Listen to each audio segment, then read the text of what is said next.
আমার সকল প্রিয় বন্ধুরা সকলে কেমন আছেন? আমি নূরজাহান। আজ আপনাদের জন্য একটি দুধ সিমাই রেসিপি নিয়ে এসেছি। আর ঈদের এই দুধ সিমাইটা আমি তৈরি করেছিলাম। প্রত্যেকবারে আমি এই সিমাইটা তৈরি করে থাকি, কারণ যত কিছুই তৈরি করি রেসিপি, এই দুধ সিমাইটি না হলে কিন্তু চলে না। আর এই দুধ সিমাইটি কিন্তু সকলের ঘরে ঘরেই সকলে তৈরি করে থাকে। কিভাবে তৈরি করবেন আর কতটা টেস্টফুল করবেন চলুন একবার দেখিয়ে দিই।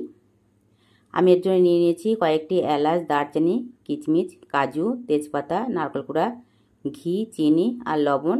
নিয়েছি 2 প্যাকেট মতো সেমাই। এই প্যাকেট সেমাইগুলো খুব সহজেই কিন্তু দোকানে পেয়ে যাবেন। এখন এই সেমাইগুলোকে আমি একটু ভেঙে নেব, কারণ সেমাইগুলো এত বড় বড় হলে কড়াইয়ের মধ্যে কিন্তু ভাজা হয় না, আর ঠিক মতো ভাজাও হয় না সেমাইগুলো। এই জন্য আমি একটু হাতের সাহায্যে ভেঙে নিচ্ছি। আর এই ভেঙে নিলে এইভাবে সেমাইটা খুব সুন্দরভাবে ভাজাও হয়, আর খেতেও কিন্তু দারুণ লাগে। দেশ বিদেশে যেখান থেকে আমার প্রিয় বন্ধুরা আমার এই ভিডিওটা দেখছেন, সকলেই ভিডিওটা প্রথম থেকে শেষ পর্যন্ত অ্যাড সহ দেখবেন, এবং ভালো লাগলে লাইক, কমেন্ট, শেয়ার করতে ভুলবেন না। নতুন বন্ধু হয়ে থাকলে সাবস্ক্রাইব করে চ্যানেলটিকে পাশে থাকবেন। আর আপনাদের কেমন লাগছে আমার এই ভিডিওগুলো অবশ্যই কমেন্টে জানাবেন। আমি একটা কড়াই বসিয়ে দিয়েছি, আর এর মধ্যে 2 চামচ ঘি দিয়েছি। গ্যাসের ফ্লেমটাকে কিন্তু একদম লোতে রাখতে হবে, কারণ সকল প্রিয় বন্ধুরা জানেন যে ঘি পুড়ে গেলে কিন্তু এর স্মেলটা একদমই চলে যায়, কারণ এর গন্ধটাই থাকে না, তখন একটা বাজে গন্ধ হয়ে যায়। এই জন্য গ্যাসের ফ্লেমটাকে একদম ধীরে রেখে এই ঘিটা আমি গলিয়ে নিয়েছি। আর এর মধ্যে দিয়ে দেবো কাজু, কিচমিচ। কাজু আর কিচমিচগুলো এর মধ্যে দিয়ে ভেজে নেব হালকা করে।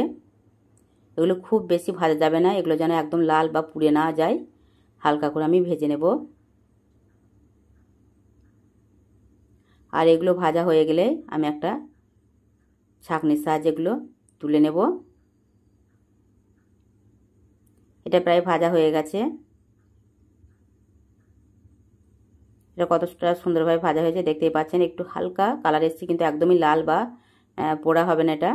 এখন আমি এটাকে তুলে নিচ্ছি একটা ছাঁকনির সাহায্যে। আমি গ্যাস ওভেনটাকে একদমই কমিয়ে দিয়েছি আর তুলে নিয়েছি। এখন এর মধ্যে দিয়ে দেবো আবারও 3 চামচ মতো ঘি। আর ঘিটা দেওয়ার পর আমি সিমাইগুলো আবারও এর মধ্যে ভেজে নেব। এই সিমাই রেসিপিটা দুর্দান্ত তো লাগে। সকল বন্ধুকে বলবো সকলে একবার তৈরি করবেন। যারা এই সিমাই কিভাবে তৈরি করতে হয় অনেকেই জিজ্ঞাসা করে যে কিভাবে সিমাই তৈরি করতে হয়। অনেকে তৈরি করে খেতে পারে না, শুধুমাত্র তৈরি করতে পারে না বলে খেতে পারে না, কিন্তু খেতে অনেক ইচ্ছা করে। সেই কারণে বলবো এই ভিডিওটা অবশ্যই ফলো করবেন, প্রথম থেকে শেষ পর্যন্ত দেখবেন, তাহলে কিন্তু নিজেরাই বাড়িতে তৈরি করে খেতে পারবেন। সিমাইগুলো আমি উল্টে পাল্টে ভালো করে ভেজে নিচ্ছি, কারণ সিমাইগুলো পুরো হতে হবে, তা না হলে সিমাইগুলো কাঁচা থাকলে খেতে ভালো লাগবে না। এই জন্য আমি খুব ভালোভাবে ধীরে ধীরে এটাকে ভেজে নিচ্ছি। আর সিমাইগুলো হালকা একটু ব্রাউন কালার হয়ে আসবে হালকা হালকা, তাহলে বুঝতে পারবেন এই সিমাইগুলো হয়ে গেছে। আর সিমাইগুলো যদি পুড়ে যায় তাহলে কালো হয়ে যাবে, দেখতেও যেমন বাজে লাগবে, আর মুখে পড়লে খেতেও কিন্তু খারাপ লাগবে। এই জন্য এই সিমাইগুলো আমি ভেজে নিয়েছি, আর পুরোপুরি সিমাইটা ভাজা হয়ে গেছে। এগুলোকে আমি একটা পাত্রের মধ্যে ঢেলে রাখবো। আর কড়াইটাকে আমি আবারও বসিয়ে দিয়েছি এর মধ্যে। এখন এর মধ্যে দিয়ে দেবো আমি লিকুইড দুধ। আমি এর মধ্যে দিয়ে দিচ্ছি 1/2 লিটার করে, 1 লিটার দুধ এর মধ্যে দিয়ে দেবো কড়াইয়ের মধ্যে।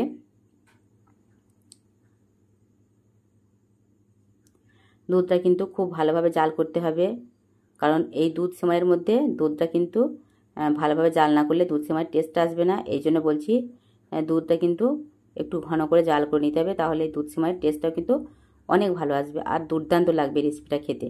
একবার যদি এইভাবে তৈরি করেন দেখবেন বারবার করে এই রেসিপিটা তৈরি করে খেতে ইচ্ছা করবে। যখন খুশি, হয়তো নাস্তা হিসাবে, টিফিন হিসাবে, যে কোনো সময় কিন্তু এটা খেতে পারেন, কি ঈদ উপলক্ষে। আর আমার সকল বন্ধুরা তো ঈদ উপলক্ষে খায় না, এই জন্যে আমার সকল বন্ধুদেরকে বলবো এমনি অনেক সময় এটা যে কোনো সময় ঘরে খেতে পারবেন অতিথি আসলে।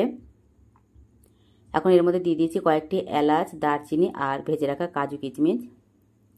দেওয়ার পর কিন্তু এটাকে অনবরত নাড়াচাড়া করতে হবে। এই দুধটা যেন কোনো রকমভাবে সর না কেটে চারি সাইডে লেগে যায়, কারণ দুধের যদি সর কাটে তাহলে দুধটা কিন্তু এর যে আসল ঘনত্ব সেটা চলে যাবে, আর সরটা চারি গায়ে লেগে যাবে। এই জন্য বারবার করে নাড়াচাড়া করতে হবে আর এটাকে ঘন করে নিতে হবে।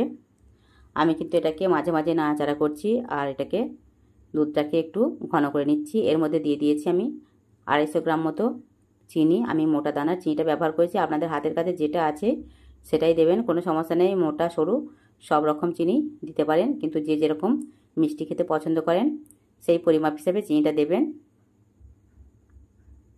এটাকে চিনিটা দেওয়ার পর আমি আবারও ভালোভাবে নাড়াচাড়া করছি, কারণ চিনিটা দেওয়ার পরই দেখবেন এটা অনেকটাই পাতলা হয়ে আসে এই দুধটা, সেই জন্য একটু বেশি পরিমাণে আরও এটাকে জাল করতে হবে।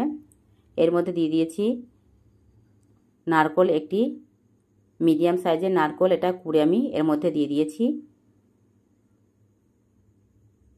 নারকোলটা যদি এখন না দিই তাহলে নারকোলটা সিদ্ধ হবে না, আর দাঁতের মধ্যে পড়লেটা একদমই বাজে লাগবে, সেই কারণে নারকোলটা এর মধ্যে দিয়ে দিয়েছি। এখন এটাকে কিছুক্ষণ ধরে আমি জাল করে নিচ্ছি। এর মধ্যে আরেকটু টেস্ট আনার জন্য দিয়ে দেবো অল্প পরিমাণে লবণ।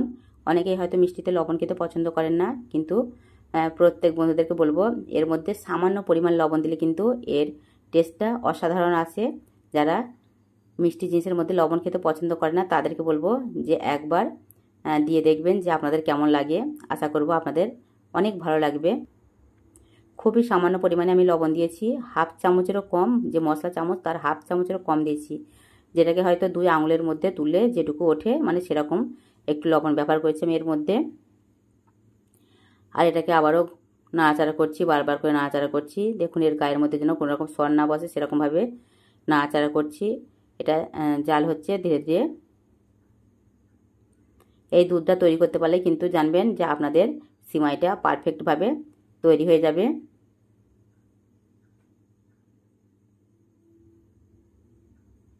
সিমাইটা তৈরি করতে কিন্তু খুব একটা সময় লাগে না, খুবই অল্প সময়ের মধ্যে এই সময়ের মধ্যে এটা তৈরি হয়ে যায়।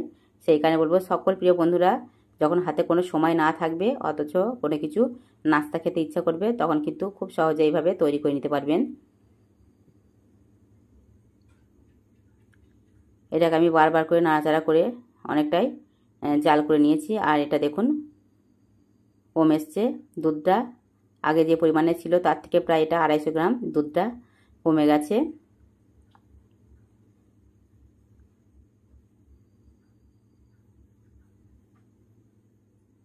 আমি এটা কিছুক্ষণ ধরেই জাল করছি, সেটা দেখতেই পাচ্ছেন। অনেকক্ষণ ধরে আমি জাল করেছি, প্রায় এটা 10 মিনিট মতো আমি জাল করে নিয়েছি। এখন এটা হয়ে গেছে। গ্যাসের ফ্লেমটাকে একটু ধীরে দিয়েছি আর সিমাইগুলো এর মধ্যে দিয়ে দিচ্ছি। সিমাইগুলো এর মধ্যে সবগুলো দিয়ে দিয়েছি, আর একটা হাতলের সাহায্যে আমি সিমাইগুলো একটু এই দুধের মধ্যে ডুবিয়ে দেব।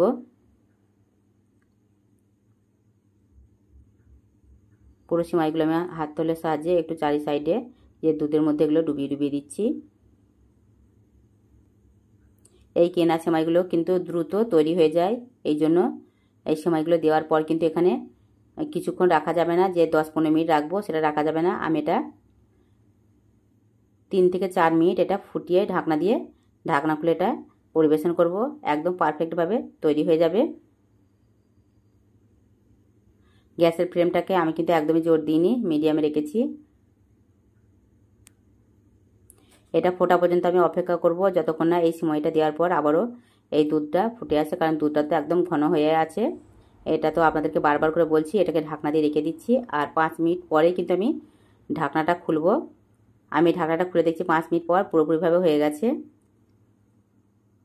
দেখুন কতটা সুন্দরভাবে এটা হয়েছে, দারুণ লাগছে এটা, আর খেতেও কিন্তু অসাধারণ হয়েছে। আপনাদেরকেও বলবো আপনারাও এইভাবে তৈরি করুন।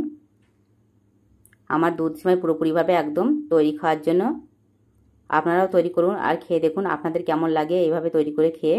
অবশ্যই আমাকে কমেন্ট করে জানাবেন, আর ভালো লাগলে লাইক, কমেন্ট আর শেয়ার করতে ভুলবেন না।